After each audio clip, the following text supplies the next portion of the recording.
So okay na mga bro, tatry na natin to. Dito, ito, gawa natin. Palit ko lang mga bro, no?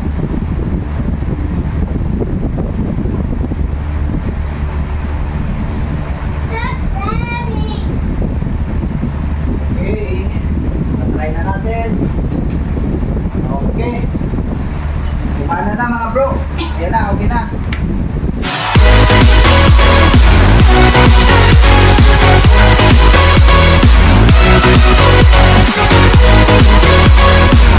Okay mga bro, magandang umaga sa atin lahat.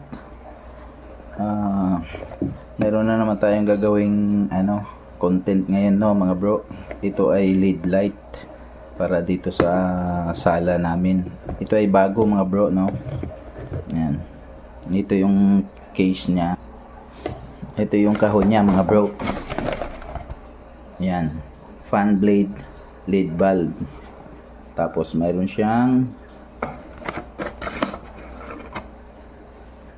220 ano siya mga bro, hindi ko makita. Yung input niya mga bro ay pwede siya sa 170 to 165 volts AC. Tapos mayroon siyang 45 watts. Yan mga bro. Ito ay nilabas ko siya kasi ipapalit ko siya dito mga bro. Yan. Yan ay pundi na siya. Yan, ito yung switch natin. Ayun, wala na talaga, hindi siya umiilaw. Pero pagka pinalitan natin yan mga bro, hindi natin siya itatapon. Gagawin natin kasi nagagawa pa to mga bro may isang LED light lang dito na napundi, kaya isa o dalawa lang napundi, kaya hindi na siya gumagana. Maya bubuksan natin to, hanapin natin kung alin yung napundi na LED dito, no mga bro. Tapos tatanggalin natin, tapos i-ano natin hinangan, i-direct natin yung pundi na yon, yung negative positive na yon, jajampira natin pagka natanggal na natin, no, para umilaw siya uli. Huwag natin basta-basta itatapon kasi sayang, isa or dalawa or tatlo lang yung pundi na LED nito, kaya hindi na siya umiilaw. Pero ngayon, pansamantala, kasi madilim dito sa sala namin, kakabit muna natin to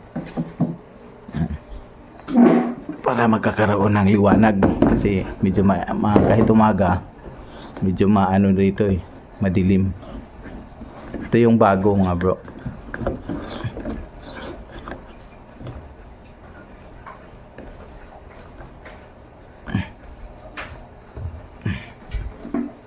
Tingnan nyo.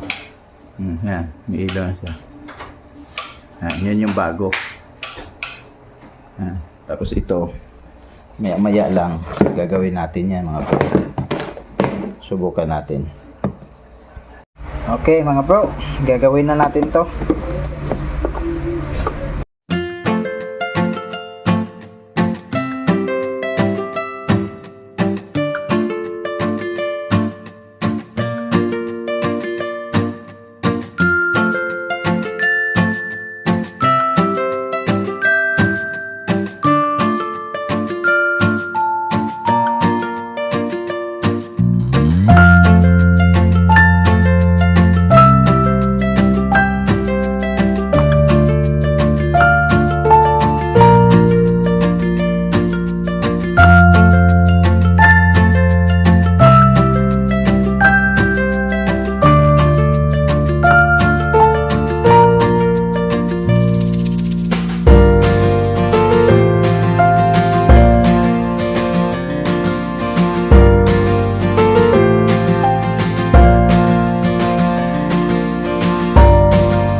Yan na yung mga LED light niya mga bro.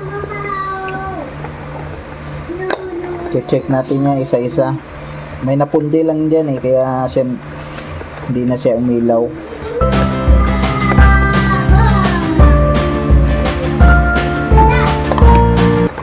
Ganyan kasi pagka series connection mga bro, naka-series connection kasi yan eh.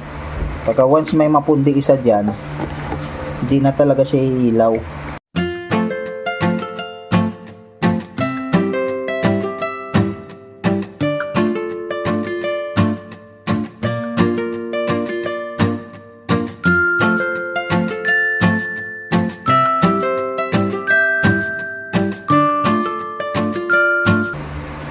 So kailangan nating i-check. Visual check muna tayo mga bro bago natin siya titistirin. Nakikita naman yan yung mga nangingitim.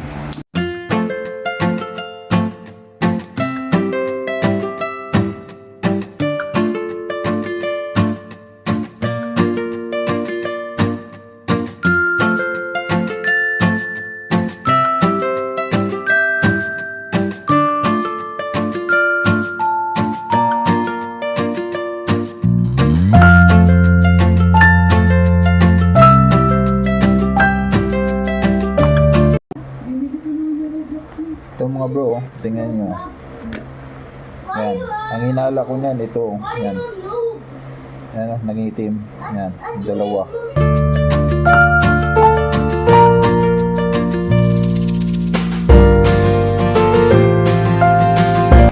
So yan mga bro. Yan, nangitim na. Yan, tatlo. Nangitim na sila. So yan po yung sira. Tatanggalin natin yan, tapos hinangin natin yan. Para tatry natin. Yan po. Yung iba wala naman, okay naman tong iba.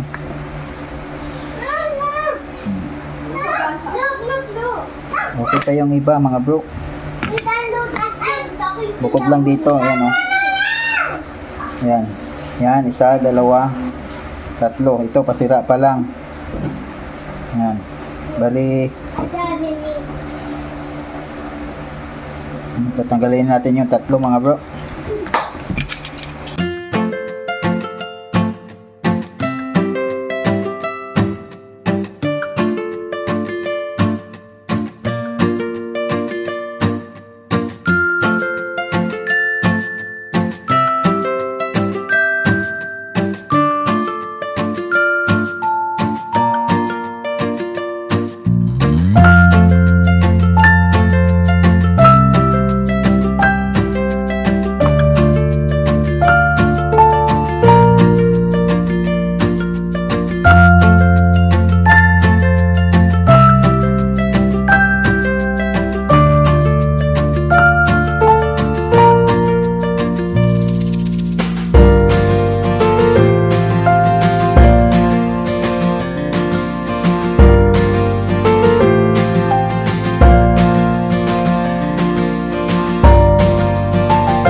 Yan mga bro, tapos sinangan natin yan.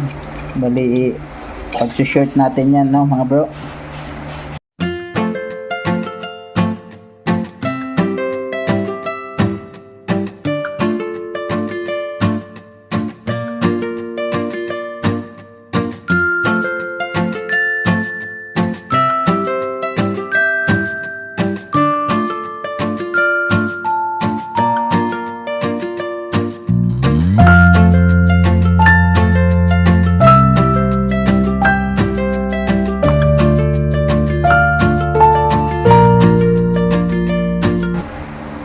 Lagyan lang natin ng soldering paste para mabilis dumikit.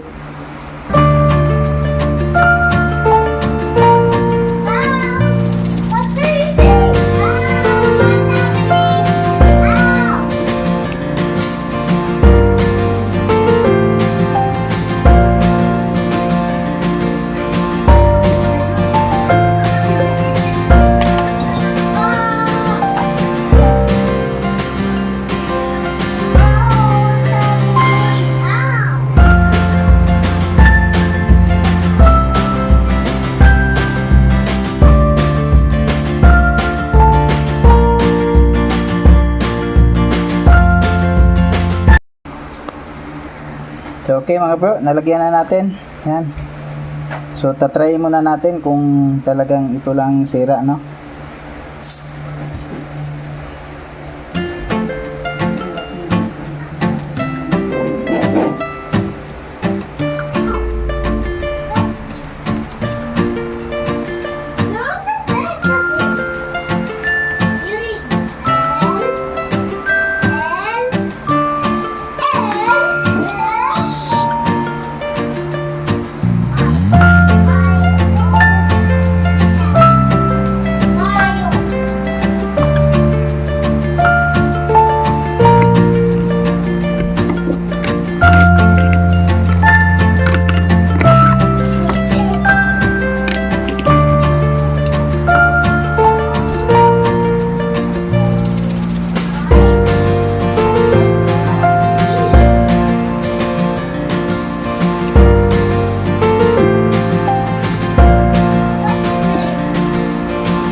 So okay na mga bro, tatry na natin to.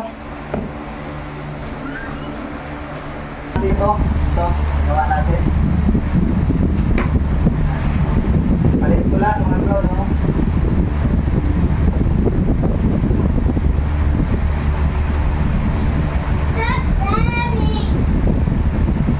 Okay, tatry na natin. Okay. Gumana na mga bro. Ayan na, okay na. Ayan na siya, oh. Yung tatlong lead lang yung tinanggal ko, tapos pinag-share ko siya para gumana. Okay mga bro, okay na siya. Ayan na, oh. Gumana na siya. Kaya kapag mayroon kayong mga pundi na ano mga bro, mga lead light, huwag nyo itapon kasi ano lang yan eh, na nagagawan pa yan ng paraan mga bro. Bali isa or dalawa lang ang napundi dyan, tapos hindi na siya iilaw. Gawa na naka-series connection kasi yan mga bro. Kita mo yung tinanggal ko kanina, yung tatlong Yung lumina kasi ang tawag nito eh. Lumina. Yan. Yung tatlo, tinanggal ko tapos sininangan ko, pinag-short ko yung pinagtanggalan, no, mga bro. Para dumalo yung kurente niya. So, ayan na siya, mga bro.